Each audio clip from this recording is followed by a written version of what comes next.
everyone, welcome to today's tutorial, and in this video I will be showing you how you can recreate this decorative logo. So it's a little complicated, but it's not impossible. So if you follow step by step, you can then recreate this type of a decorative logo. So I've already opened up a new document which is 1000 by 1000 pixels. And I've given a name to my document as well called the decorative logo. So over here in this layers panel, I've renamed this layer to be background. Okay. So because I'll be adding a gray background for my document. So I'll be clicking on M, which is the shortcut key for this rectangle tool right here. And if I click on my document once, this rectangle box comes up. So over here, I have to give the same dimensions that of my artboard, which is 1000 by 1000 pixels, and click on OK. And I'll be using the selection tool and just dragging on top of my document like that. And I'll go ahead and also lock my layer. So the reason why I'm locking my layer is that I do not accidentally delete the background or move it around while I'm making this logo right here. So once that's done, I'll go ahead and make a new layer, and I'll rename layer 2 to be logo. So this is the second layer that we will be working on.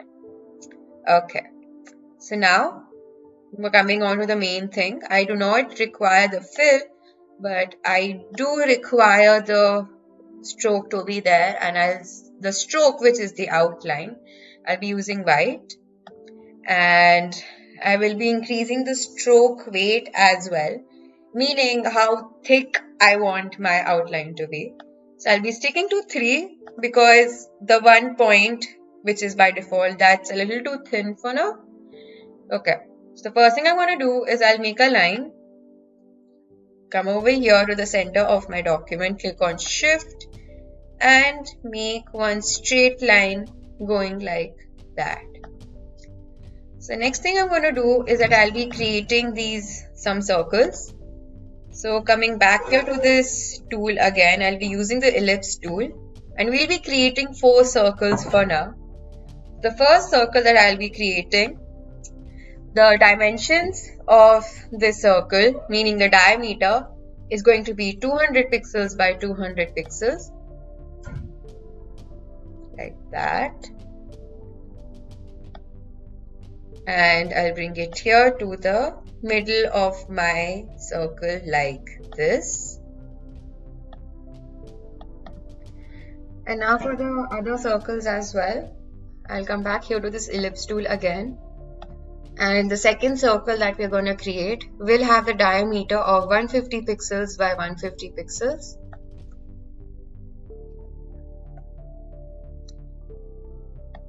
And I'll also drag this down to the center like that. And making a third circle. A third circle will have the dimensions of 60 pixels by 60 pixels.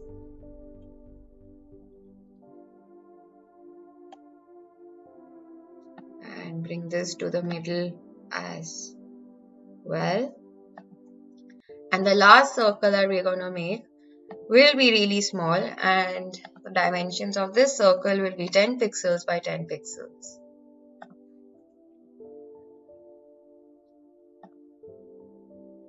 And I'll just bring it down like this. So I'll select all the circles and I'll go over here to this align panel.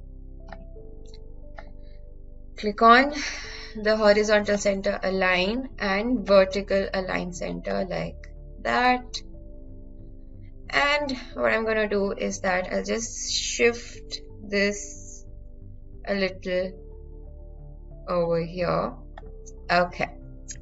So now what we're going to do is that I'll select just these 2 circles, the first 2 circles that we made, and I'm going to go ahead,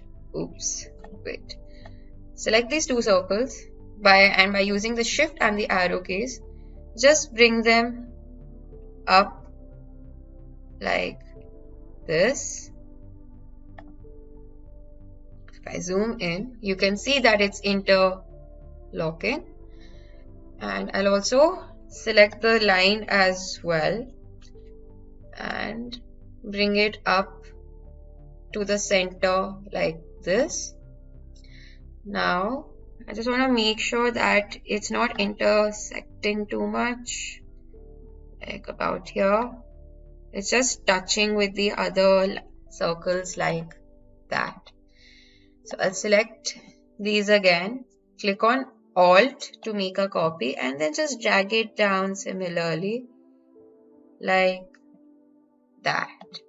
Okay, so now that we've got this one basic shape, I'll select this first line, come over here to this rotate tool, and by clicking on Alt, I'll get this light blue icon right here to the middle one over here. And the first line will have the angle rotation of 315 degrees and click on OK.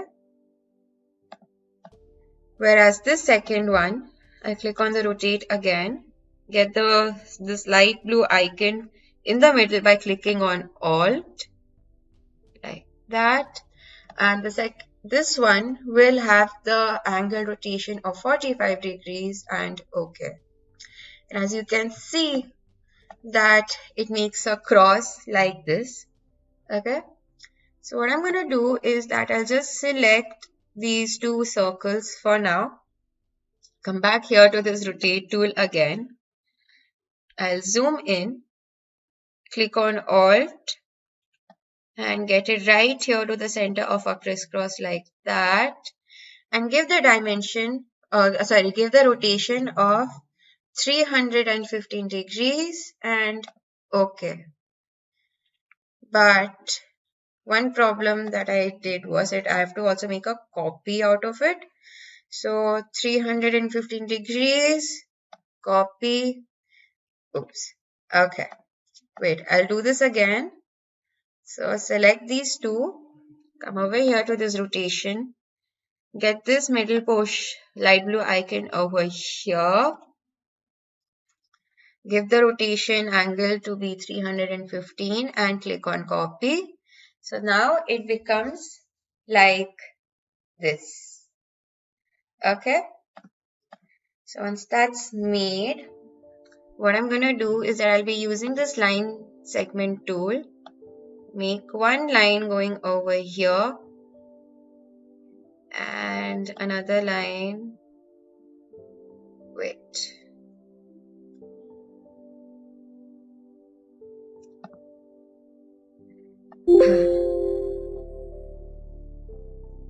Wait, so this has to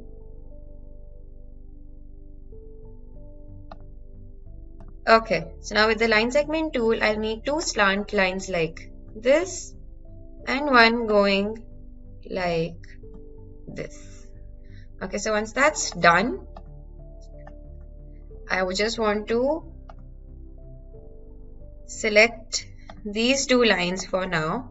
Go to Object, Hide and hide selection temporarily. So I'll select all of these and choose the Shape Builder tool just to make sure that it perfectly differentiates each portion like this. Okay, so I'm going to choose the fill to be orange for now and carefully just combine different portions of the logo like this, like that. Okay, so once that's done, okay, so I'll select this orange portion for now, go back to Object and also hide this selection. Once that's done, we can go ahead, select all these shapes and go ahead and delete those. Come back to Object and Show All.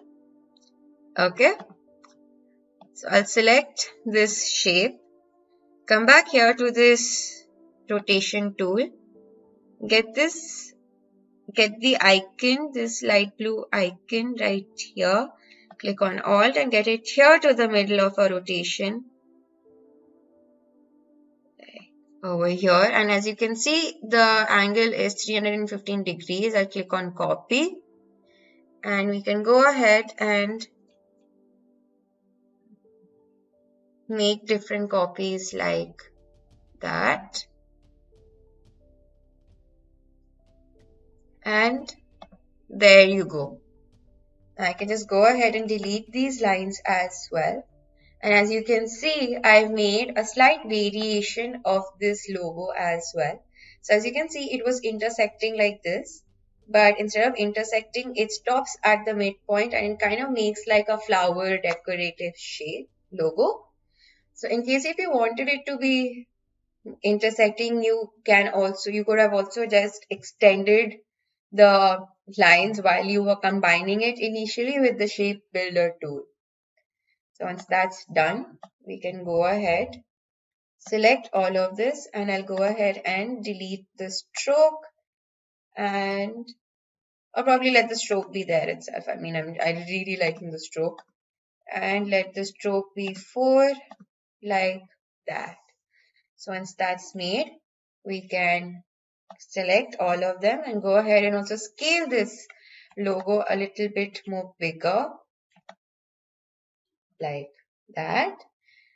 And another thing I'm going to do is since I've got this, I can select these anchor points and also just round the edges off like that. So I'll select all these mid anchor points because rounding it off actually makes it look a lot better, personally speaking. So if you want, you can round the edges off if you like, or just let it be the way it is, like that. So once it's made, so we can go ahead and also save our file. In order to do that, I'll be going to File and clicking on Save As. So by default, my file name is going to be Decorative Logo and my Save As type is going to be Adobe Illustrator. So I highly recommend that we save a file in this format so that in case if I want to make any further changes, I can easily do that by accessing my AI file and clicking on Save and OK. And there you go. We have now successfully also saved our file in this format. And now that we've come to the end of our video, I hope you found this tutorial to be useful and you enjoyed making this decorative logo as much as I did. So thank you for watching and stay tuned for more.